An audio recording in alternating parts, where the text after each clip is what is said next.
Dear students, आज हम बात करेंगे टेस्ट रिसेप्टर्स की, जिनको हम गस्टेटरी रिसेप्टर्स भी कहते हैं। जैसे कि हमारी जो टंग होती है उसमें हम जो भी पदार्थ हम इनटेक करते हैं, चाहे वो बिटर इन टेस्ट हो, सॉल्टी हो, सोर हो, कोई मीठी चीज़ हम खाते हैं, तो हमें पता कैसे चलता है? हमारे कुछ टेस्ट रिसेप्टर्स जो प्रेजेंट होते हैं उनके द्वारा हमें ये पता चलता है। तो इसके बारे में अगर हम इसका इतिहास देखें तो 19वीं सेंचुरी में जर्मन साइंटिस्ट थे मीजनर और वैगनर। उन्होंने बताया कि इस तरह से हमारी जो टंग होती है उसमें टेस्ट बड्स प्रेजेंट होते हैं और ये एलिवेटेड या रिच सरफेस पे प्रेजेंट होते हैं। इनमें छोटे छोटे माइक्रोविलाई भी प्रेजेंट होते हैं, जो कि इसका जो सरफेस जो एरिया होता है, रिसेप्टर सरफेस जो एरिया होगा, उसको वो इंक्रीज़ करने का काम करते हैं। तो सबसे पहले जो भी चीज़ हम खाते हैं वो हमें खट्टी या मीठी क्यों लगती है, वो सबसे पहले मीजनर और वैगनर ने बताया था कि टेस्ट बड्स की मौजूदगी। तो अगर हम टंग को देखें, जो कि एक मस्कुलर ऑर्गन होता है, हमारे मुंह में उपस्थित होती है, हमारी जिह्वा जो उपस्थित होती है, हमारी इस टंग के द्वारा जो भी हम इनटेक करते हैं खाना, मेस्टिकेशन जो दांतों के द्वारा होगा उसमें सपोर्ट करता है। डाइजेस्टिव जो प्रोसेस है उसमें हम जो निगलते हैं उसका जो काम होता है। एक तरह से हम कह सकते हैं कि ये प्राइमरी ऑर्गन है टेस्ट का। ये जो टंग होती है उसका जो ऊपरी जो सतह होता है उसको हम डॉर्सम कहते हैं, जिसमें कि टेस्ट बड्स प्रेजेंट होते हैं। और वो जो टेस्ट बड्स प्रेजेंट होते हैं वो बहुत सारे होते हैं, पैपिले के रूप में प्रेजेंट होते हैं। वो बहुत सेंसिटिव होती है हमारी टंग, और ये हमारा जो सलाइवा होता है ये इसको नमी प्रदान करके रहता है। इसमें बहुत अच्छे रूप से नर्व्स और ब्लड वेसल्स की सप्लाई होती है। ये जो टंग होती है एक तरह का एक नेचुरल मीन्स है कि हमारे जो दांत होते हैं उनको निरंतर ये साफ़ भी करती रहती है। एक तरह का जो इम्पोर्टेंट फंक्शन है कि जैसे हम बोलते हैं, हमारा जो वोकलाइजेशन है, हमारा जो स्पीच का जो फॉर्मेशन है, वो इस टंग के द्वारा ही होता है। तो इस तरह से इस चित्र से हम देख सकते हैं कि हमारा जो एंटीरियर मतलब आगे का 2/3 हिस्सा हमारा जो टंग का मोबाइल होता है। आप अपनी जीभ को आगे की ओर पीछे की ओर घुमा सकते हो। वो जो हिस्सा आगे का होता है उसको हम एंटीरियर 2/3 मोबाइल टंग बोलते हैं, और पीछे का जो हिस्सा होता है उसको हम बेस ऑफ टंग बोलते हैं। और बेस ऑफ टंग कितना हो गया? 1/3 हिस्सा। तो बेस और एंटीरियर 2/3 मोबाइल टंग। तो एंटीरियर जो हिस्सा है वो 2/3 है और वो बेस ऑफ टंग वो 1/3 है। पीछे का जो हिस्सा होगा उसमें हम देखते हैं कि उसमें लिंगुअल टॉन्सिल आते हैं, और आगे का जो हिस्सा है उसमें हमारे पैपिले आते हैं। जितने में हमारे टेस्ट बड्स हैं वो उसमें प्रेजेंट होंगे। डॉर्सल सरफेस होगा, बीच में जीभ को डिवाइड करने के लिए मीडियन सल्कस भी प्रेजेंट होता है। साइड में जो जीभ का जो हिस्सा होता है उसको हम लेटरल बॉर्डर कहते हैं। तो आगे की ओर टिप होता है हमारी टंग का, साइड में लेटरल बॉर्डर होते हैं। मीडियन सल्कस टंग को 2 हिस्सों में विभक्त करने का काम करता है। तो एक तरह से जो टंग होती है वो हमारा एक मस्कुलर हाइड्रोस्टेट ऑर्गन है, जो कि हमारी ओरल कैविटी के फ्लोर में प्रेजेंट है। लेफ़्ट और जो राइट साइड्स होते हैं वो दोनों ही सेपरेटेड होते हैं एक वर्टिकल सेक्शन से, जो फाइब्रस टिश्यू का बना हुआ है। इसको हम लिंगुअल सेप्टम कहते हैं। तो लेफ़्ट और राइट साइड जो टंग की होती हैं वो सेपरेटेड होती हैं बाय लिंगुअल सेप्टम। ये जो डिवीज़न होता है ये पूरी लेंथ में होता है टंग के, जिससे कि सेव होता है very back of the pharyngeal part, और जो कि विजिबल होता है मीडियन सल्कस के रूप में। मनुष्य की जो टंग है वो एंटीरियर और पोस्टीरियर पार्ट्स में डिवाइडेड है, और वो जो डिवीज़न होता है वो एक टर्मिनल सर्कस के द्वारा होता है, जिसको हम वी शेप ग्रूव कहते हैं। आगे का ओरल जो पार्ट है जो कि हम देख सकते हैं, जो कि 2/3 हिस्सा बनाता है, और पोस्टीरियर जो फेरेंजियल पार्ट होता है जो कि 1/3 हिस्सा बनाता है। एवरेज जो लंबाई होती है टंग की वो होती है लगभग 10 सेंटीमीटर्स तक, और जो वेट होता है अगर फीमेल्स की बात करें तो वो 60 ग्राम्स होता है और मेल में 70 ग्राम्स होता है औसतन। अगर हम इसके हिस्टोलॉजिकल स्ट्रक्चर देखें तो अपर जो सरफेस होता है उसको हम डॉर्सम कहते हैं, और वो डिवाइडेड अप होता है 2 हिस्सों में, बराबर के 2 हिस्सों में मीडियन सल्कस के द्वारा। और नीचे की ओर अगर हम टंग के देखें तो म्यूकस मेम्ब्रेन होता है, जिसको हम कहते हैं फ्रेनुलम, जो कि टंग को मिड लाइन में अटैच करके रखता है, जिससे कि वो मुंह के अंदर फ्लोर में अटैच रहती है। मांसपेशियाँ जो ह्यूमन टंग में प्रेजेंट होती हैं वो 8 प्रकार की होती हैं। इंट्रिंसिक और एक्सट्रिंसिक प्रकृति की होती हैं।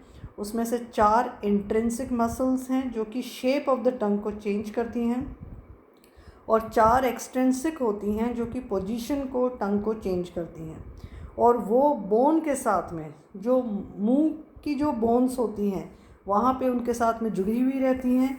तो एक्सट्रिंसिक मसल्स पोजीशन से रिलेटेड हैं टंग की, और वो बोन के साथ में उनका जुड़ाव रखती हैं। इंट्रिंसिक जो मसल्स हैं वो शेप को चेंज करती हैं टंग की, और वो किसी भी तरह से किसी भी बोन के साथ में अटैच नहीं है। टेस्ट बर्ड्स या टेस्ट रिसेप्टर्स सेल्स यहाँ पे प्रेजेंट होती हैं, जिसको हम गस्टेटरी रिसेप्टर्स भी कहते हैं, या टेस्ट बर्ड्स हम जिन्हें कहते हैं। और ये लोकेटेड होते हैं स्मॉल स्ट्रक्चर्स में, जिनको हम कहते हैं पैपिले, जो कि अपर सरफेस पे उपस्थित होते हैं टंग के।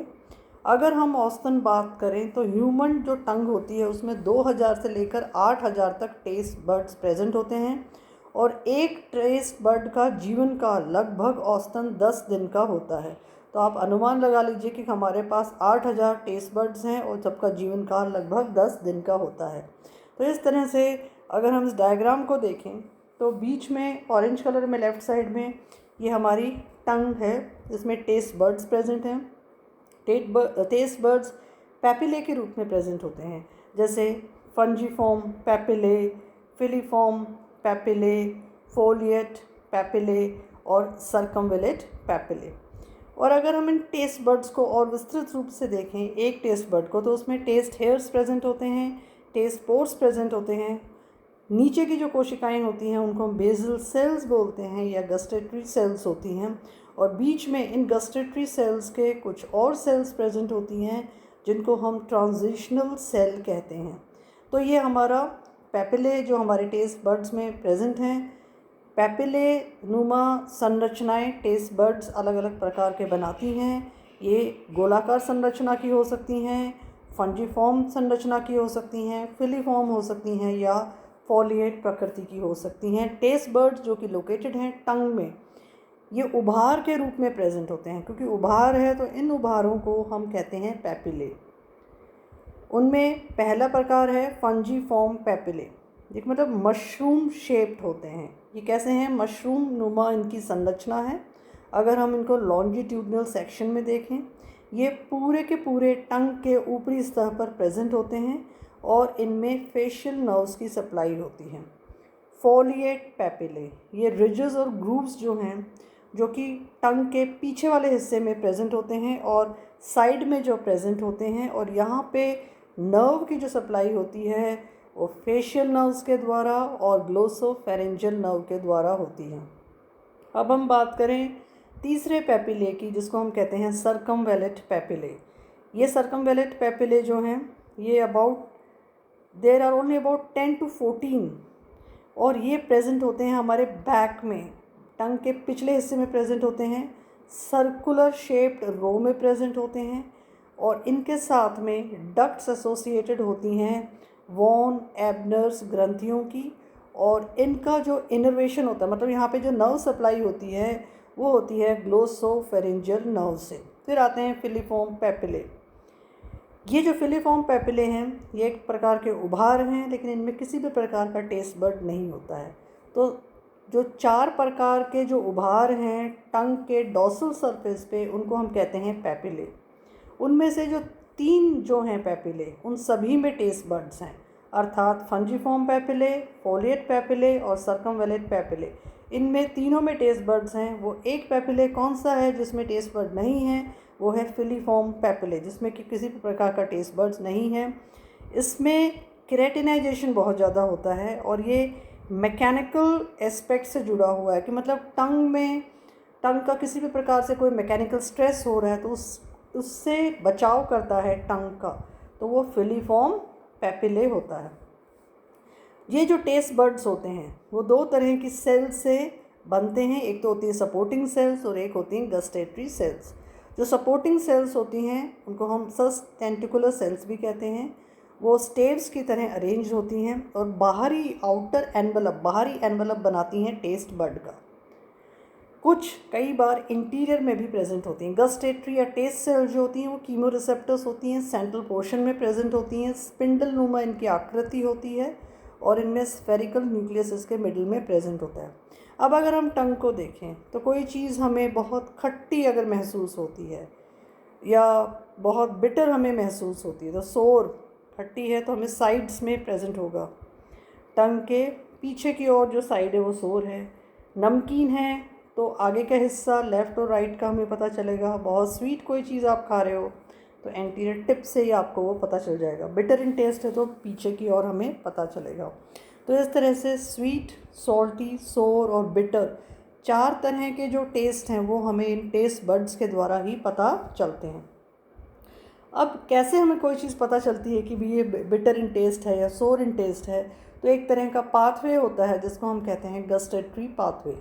ये जो टंग होती है हम इसको फील कर सकते हैं, सेंसेशंस को फील कर सकते हैं जो कि हमारे सोमैटो सेंसरी सिस्टम से जनरेटेड होती है। अगर हम ह्यूमन बींग्स की बात करें तो जो सेंस ऑफ जो टेस्ट है वो ट्रैवल अप होता है 3 तरह की क्रेनियल नर्व्स के द्वारा। जैसा आपको पता है कि 12 क्रेनियल नर्व्स होती हैं मनुष्य में, उनमें से जो 3 होती हैं वो हमारे टेस्ट से रिलेटेड हैं। जो टेस्ट से रिलेटेड है वो हमारी फेशियल नर्व 7th है, जैसे कि हम उसको रोमन न्यूमरल्स में लिखते हैं फेशियल नर्व 7th। वो कैरी करती है टेस्ट सेंसेशन को एंटीरियर 2/3 ऑफ द टंग से। उसी तरह से ग्लोसोफेरिंजियल नर्व 9th होती है जो कि कैरी करती है टेस्ट सेंसेशन को पोस्टीरियर 1/3 ऑफ द टंग में। और एक जो ब्रांच होती है वैगस नर्व 10th की, वो कैरी करती है टेस्ट का सेंसेशन जो कि back of the oral cavity हो। मतलब 7th, 9th और 10th 3 तरह की नर्व्स टेस्ट बर्ड्स के साथ में जुड़ी हुई रहती हैं। उसके साथ में ट्राइजेमिनल नर्व भी जुड़ी हुई पाई जाती है जो कि प्रोवाइड करती है इन्फॉर्मेशन, मतलब टेक्सचर कैसा है खाने का, पेपरी या स्पाइसी अगर आपका खाना है। तो 3 तो ये हैं और एक आपकी 5th है जो कि ट्राइजेमिनल नर्व है। तो इस तरह से ये जो पाथवे है, ये हमारी टंग है नीचे की ओर, यहाँ से ये जो नर्व्स हैं ये सप्लाई करती हैं और मेडुला ऑब्लिगेंटा में एक सॉलिटरी न्यूक्लियस होता है। फिर पोन्स में ये जाती है सूचना। फिर हमारे मस्तिष्क में गस्टेटरी कॉर्टेक्स प्रेजेंट होता है जो कि हमारे थैलेमिक न्यूक्लियस से रिलेटेड है। वहाँ पे जाके ये सूचना जाती है। फिर हमें पता चलता है कि हमने क्या चीज़ ली है, इनटेक किस चीज़ का हमने किया है। I hope you are able to understand the gustatory taste buds and the gustatory pathway in a very simplified way. Thank you for watching the video.